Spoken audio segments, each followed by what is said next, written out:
ಗುರುಭ್ಯೋ ನಮಃ. ಎಲ್ಲರಿಗೂ ನಮಸ್ಕಾರ. ಧೃತಿ ಡಿವೋಷನಲ್ ಚಾನಲ್ಗೆ ನಿಮ್ಮೆಲ್ಲರಿಗೂ ಆತ್ಮೀಯವಾದಂಥ ಸ್ವಾಗತ.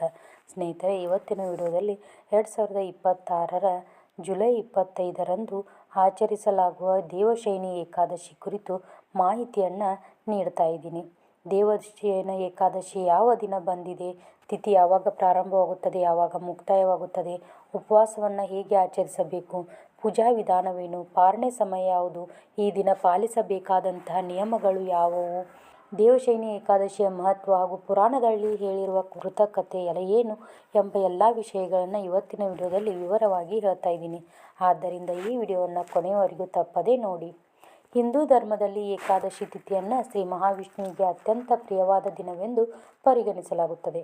ಪ್ರತಿಯೊಂದು ಏಕಾದಶಿಯು ತನ್ನದೇ ಆದ ವಿಶೇಷ ಫಲವನ್ನು ನೀಡುತ್ತದೆ. ಆದರೆ ಆಷಾಢ ಶುಕ್ಲ ಪಕ್ಷದಲ್ಲಿ ಬರುವ ದೇವಶಯನಿ ಏಕಾದಶಿಗೆ ಅತ್ಯಂತ ವಿಶೇಷವಾದ ಸ್ಥಾನವಿದೆ. ಈ ದಿನದಿಂದಲೇ ಮಹಾವಿಷ್ಣು ಕ್ಷೀರಸಾಗರದಲ್ಲಿ ಆದಿಶೇಷನ ಮೇಲೆ ಯೋಗ ನಿದ್ರೆಗೆ ತೆರಳುತ್ತಾರೆ.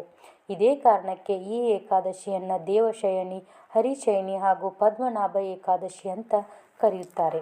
ಈ ದಿನದಿಂದ ಆರಂಭವಾಗುವ 4 ತಿಂಗಳ ಅವಧಿಯನ್ನು ಚತುರ್ಮಾಸ ಎಂದು ಕರೆಯುತ್ತಾರೆ. ಈ 4 ತಿಂಗಳುಗಳಲ್ಲಿ ಭಗವಂತನ ನಾಮಸ್ಮರಣೆ, ಜಪ, ಧ್ಯಾನ, ದಾನ, ವೃತ ಹಾಗೂ ಧಾರ್ಮಿಕ ಆಚರಣೆಗಳಿಗೆ ವಿಶೇಷ ಮಹತ್ವವನ್ನು ಕೊಡಲಾಗುತ್ತದೆ. 2026ರಲ್ಲಿ ದೇವಶಯನಿ ಏಕಾದಶಿಯು ಜುಲೈ 25 ಶನಿವಾರ ಆಚರಿಸಲಾಗುತ್ತದೆ. ಏಕಾದಶಿ ತಿಥಿಯು ಜುಲೈ 24ರಂದು ಬೆಳಿಗ್ಗೆ 9:12 ಆರಂಭವಾಗಿ ಜುಲೈ 25ರಂದು ಬೆಳಿಗ್ಗೆ 11:34 ಮುಕ್ತಾಯವಾಗುತ್ತದೆ. ಉಪವಾಸವನ್ನು ಮುಗಿಸಿ ಪಾರಣೆ ಮಾಡುವ ಸಮಯ ಜುಲೈ 26ರಂದು ಬೆಳಿಗ್ಗೆ 5:39ರಿಂದ 8:22ರೊಳಗೆ ಇದೆ. ಈ ಸಮಯದಲ್ಲಿ ಭಗವಂತನಿಗೆ ಪೂಜೆ ಸಲ್ಲಿಸಿ ನಂತರವೇ ಉಪವಾಸವನ್ನು ಮುಗಿಸಬೇಕಾಗುತ್ತದೆ. ದೇವಶಯನಿ ಏಕಾದಶಿಯಂದು ಭಕ್ತಿಯಿಂದ ಉಪವಾಸ ಆಚರಿಸಿದರೆ ಅನೇಕ ಜನ್ಮಗಳ ಪಾಪಗಳು ಕ್ಷಯವಾಗುತ್ತವೆ. ಮನೆಯಲ್ಲಿ ಸುಖ ಶಾಂತಿ ನೆಲೆಸುತ್ತದೆ, ಆರೋಗ್ಯ ಉತ್ತಮವಾಗುತ್ತದೆ, ಉದ್ಯೋಗ, ವ್ಯಾಪಾರ, ಶಿಕ್ಷಣ ಹಾಗೂ ಕುಟುಂಬದ ಸಮಸ್ಯೆಗಳು ಕ್ರಮೇಣ ನಿವಾರಣೆಯಾಗುತ್ತವೆ. ಸಂತಾನ, ಐಶ್ವರ್ಯ ಹಾಗೂ ಮನಸ್ಸಿನ ನೆಮ್ಮದಿಯನ್ನು ಬಯಸುವವರು ಈ ಋತುವನ್ನು ಭಕ್ತಿಯಿಂದ ಆಚರಿಸಿದರೆ ವಿಷ್ಣುವಿನ ಕೃಪೆಗೆ ಪಾತ್ರರಾಗುತ್ತೇವೆ. ಈ ದಿನ ಕೆಲವು ಶುಭ ವಸ್ತುಗಳನ್ನು ಮನೆಗೆ ತರುವ ಸಂಪ್ರದಾಯವೂ ಇದೆ. ತುಳಸಿ ಗಿಡ, ಶಂಖ, ಗೋಮತಿ ಚಕ್ರಿ, ಲಕ್ಷ್ಮೀನಾರಾಯಣರ ಚಿತ್ರ, ಶ್ರೀಫಲ, ಅರಿಶಿನ, ಕುಂಕುಮ, ತುಪ್ಪ ಹಾಗೂ ಪೂಜೆಗೆ ಬೇಕಾಗುವ ದೀಪದ ಸಾಮಗ್ರಿಗಳನ್ನು ಮನೆಗೆ ತಂದು ಪೂಜಿಸಿದರೆ ಲಕ್ಷ್ಮೀನಾರಾಯಣರ ಆಶೀರ್ವಾದ ದೊರೆಯುತ್ತದೆ. ಹೊಸದಾಗಿ ಖರೀದಿಸಿದ ಶಂಖದಲ್ಲಿ ಗಂಗಾಜಲ ಅಥವಾ ಶುದ್ಧ ನೀರನ್ನು ತುಂಬಿ ಪೂಜಿಸಿದರೆ ಮನೆಯಲ್ಲಿ ಧನಾತ್ಮಕ ಶಕ್ತಿ ಹೆಚ್ಚುತ್ತದೆ. ಬೆಳಿಗ್ಗೆ ಬ್ರಹ್ಮ ಮುಹೂರ್ತದಲ್ಲಿ ಎದ್ದು ಸ್ನಾನ ಮಾಡಿ ಶುಭ್ರವಾದ ಅಥವಾ ಹಳದಿ ಬಣ್ಣದ ವಸ್ತ್ರ ಧರಿಸಿ ಮನೆಯ ಪೂಜಾ ಸ್ಥಳವನ್ನು ಸ್ವಚ್ಛಗೊಳಿಸಬೇಕು, ರಂಗೋಲಿ ಹಾಕಬೇಕು. ನಂತರ ಶ್ರೀ ಮಹಾವಿಷ್ಣು, ಶ್ರೀಕೃಷ್ಣ ಅಥವಾ ಲಕ್ಷ್ಮೀನಾರಾಯಣರ ಚಿತ್ರವನ್ನು ಇಟ್ಟು ತುಪ್ಪದ ದೀಪ ಹಚ್ಚಿ ಪೂಜೆಯನ್ನು ಆರಂಭಿಸಬೇಕು.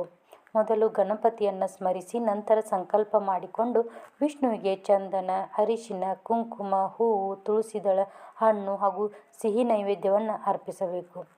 ತುಳಸಿ ದೇವಿಗೆ ಈ ದಿನ ವಿಶೇಷ ಪೂಜೆ ಸಲ್ಲಿಸಲಾಗುತ್ತದೆ. ಆದರೆ ಏಕಾದಶಿಯ ದಿನ ತುಳಸಿ ಎಲೆಗಳನ್ನು ಕೀಳಬಾರದು. ಆದ್ದರಿಂದ ಪೂಜೆಗೆ ಬೇಕಾಗುವ ತುಳಸಿ ದಳಗಳನ್ನು ಹಿಂದಿನ ದಿನವೇ ತೆಗೆದು ಶುದ್ಧವಾದ ಪಾತ್ರೆಯಲ್ಲಿ ಇಟ್ಟುಕೊಳ್ಳಬೇಕು.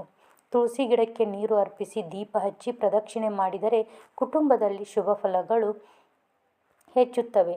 ಪೂಜೆಯ ಸಮಯದಲ್ಲಿ ಸಾಧ್ಯವಾದರೆ ವಿಷ್ಣು ಸಹಸ್ರನಾಮ, ವಿಷ್ಣು ಅಷ್ಟೋತ್ತರ, ಗಜೇಂದ್ರ ಮೋಕ್ಷ, ಭಗವದ್ಗೀತೆಯ 12ನೇ ಅಧ್ಯಾಯ ಅಥವಾ ಶ್ರೀಮದ್ ಭಾಗವತದ ಪಾರಾಯಣ ಮಾಡುವುದು ಅತ್ಯಂತ ಪುಣ್ಯದಾಯಕ. ದಿನವಿಡೀ ಓಂ ನಮೋ ನಾರಾಯಣಾಯ ಅಥವಾ ಓಂ ನಮೋ ಭಗವತೆ ವಾಸುದೇವಾಯ, ಹರೇ ರಾಮ್ ರಾಮ್ ರಾಮ್ ಹರೇ ಹರೇ, ಹರೇ ಕೃಷ್ಣ ಕೃಷ್ಣ ಕೃಷ್ಣ ಹರೇ ಹರೇ ಮಹಾಮಂತ್ರವನ್ನು ಜಪಿಸಿದರೆ ಮನಸ್ಸು ಶಾಂತಿಯಾಗಿ ವಿಷ್ಣುವಿನ ಅನುಗ್ರಹ ದೊರೆಯುತ್ತದೆ. ಉಪವಾಸ ಮಾಡುವವರು ತಮ್ಮ ಆರೋಗ್ಯಕ್ಕೆ ಅನುಗುಣವಾಗಿ ಆಚರಿಸಬಹುದು. ನಿರ್ಜಲ ಉಪವಾಸ ಮಾಡಲು ಸಾಧ್ಯವಾಗದವರು ಹಣ್ಣು, ಹಾಲು, ಪಂಚಾಮೃತ ಅಥವಾ ಫಲಾಹಾರವನ್ನು ಸೇವಿಸಬಹುದು. ಆದರೆ ಅಕ್ಕಿ, ಗೋಧಿ, ಬೇಳೆ, ಈರುಳ್ಳಿ, ಬೆಳ್ಳುಳ್ಳಿ, ಮಾಂಸಾಹಾರ, ಮದ್ಯಪಾನ ಹಾಗೂ ತಾಮಸಿಕ ಆಹಾರವನ್ನು ಸಂಪೂರ್ಣವಾಗಿ ತ್ಯಜಿಸಬೇಕು. ದಿನವಿಡೀ ಸಾಧ್ಯವಾದಷ್ಟು ಭಗವಂತನ ನಾಮಸ್ಮರಣೆ, ಜಪ, ಧ್ಯಾನ ಮತ್ತು ಭಜನೆಗಳಲ್ಲಿ ಸಮಯ ಕಳೆಯುವುದು ಅತ್ಯಂತ ಶ್ರೇಷ್ಠ. ದೇವಶಯನಿ ಏಕಾದಶಿಯಂದು ದಾನ ಮಾಡುವುದಕ್ಕೂ ಅಪಾರ ಮಹತ್ವವಿದೆ. ಬಡವರಿಗೆ ಅನ್ನದಾನ, ವಸ್ತ್ರದಾನ, ನೀರಿನ ಪಾತ್ರೆ, ಛತ್ರಿ, ಧಾನ್ಯ, ಹಣ್ಣು ಅಥವಾ ಗೋಸೇವೆಗೆ ದಾನ ಮಾಡಿದರೆ ವಿಷ್ಣುವಿನ ಕೃಪೆ ಇನ್ನಷ್ಟು ಹೆಚ್ಚುತ್ತದೆ. ಈ ದಿನ ಯಾರನ್ನು ಅವಮಾನಿಸಬಾರದು, ಸುಳ್ಳು ಹೇಳಬಾರದು, ಕೋಪಗೊಳ್ಳಬಾರದು ಹಾಗೂ ಅನಗತ್ಯವಾದ ವಿವಾದಗಳಿಂದ ದೂರವಿರಬೇಕು. ಈ ದೇವಶಯನಿ ಏಕಾದಶಿಯ ಪವಿತ್ರ ವ್ರತಕಥೆಯನ್ನು ನೋಡೋಣ. ಪುರಾಣಗಳ ಪ್ರಕಾರ ಸೂರ್ಯವಂಶದ ರಾಜ ಮಂದಾತ ಅತ್ಯಂತ ಧರ್ಮನಿಷ್ಠ ಹಾಗೂ ಪ್ರಜಾಹಿತವನ್ನು ಬಯಸುವ ರಾಜನಾಗಿದ್ದನು. ಆದರೆ ಅವನ ರಾಜ್ಯದಲ್ಲಿ ಸತತ 3 ವರ್ಷಗಳ ಕಾಲ ಮಳೆಯಾಗದೆ ಭೀಕರ ಬರಗಾಲ ಉಂಟಾಯಿತು. ಬೆಳೆಗಳು ಒಣಗಿದವು, ನದಿಗಳು ಬರಿದಾದವು, ಜನರು ಹಾಗೂ ಜಾನುವಾರುಗಳು ಸಂಕಷ್ಟ ಅನುಭವಿಸಿದರು. ತನ್ನ ಪ್ರಜೆಗಳ ದುಃಖವನ್ನು ಕಂಡ ರಾಜನು ಅರಣ್ಯಕ್ಕೆ ತೆರಳಿ ಮಹರ್ಷಿ ಅಂಗರಸರನ್ನು ಭೇಟಿ ಮಾಡಿ ಪರಿಹಾರ ಕೇಳಿದನು.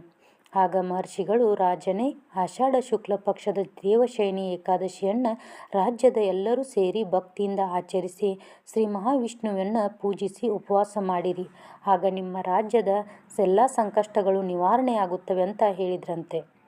ರಾಜ ಮಂದಾತನು ರಾಜ್ಯಕ್ಕೆ ಮರಳಿ ತನ್ನ ಪ್ರಜೆಗಳೊಂದಿಗೆ ಭಕ್ತಿಯಿಂದ ದೇವಶಯನಿ ಏಕಾದಶಿ ವ್ರತವನ್ನು ಆಚರಿಸಿದನು. ದಿನವಿಡೀ ಉಪವಾಸವಿದ್ದು ಶ್ರೀಹರಿಯನ್ನು ಆರಾಧಿಸಿ ಜಾಗರಣೆ ಮಾಡಿ ಭಕ್ತಿಯಿಂದ ಪ್ರಾರ್ಥನೆ ಸಲ್ಲಿಸಿದನು.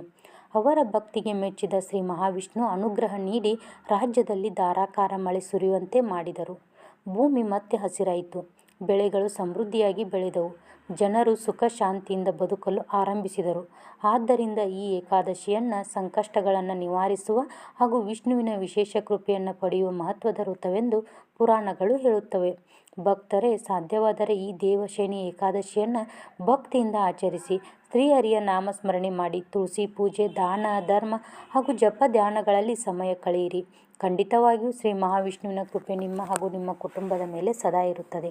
ಇಂದಿನ ವಿಡಿಯೋ ನಿಮಗೆ ಇಷ್ಟವಾದರೆ ಒಂದು ಲೈಕ್ ಮಾಡಿ, ನಿಮ್ಮ ಕುಟುಂಬದವರು ಹಾಗೂ ಸ್ನೇಹಿತರೊಂದಿಗೆ ಹಂಚಿಕೊಳ್ಳಿ.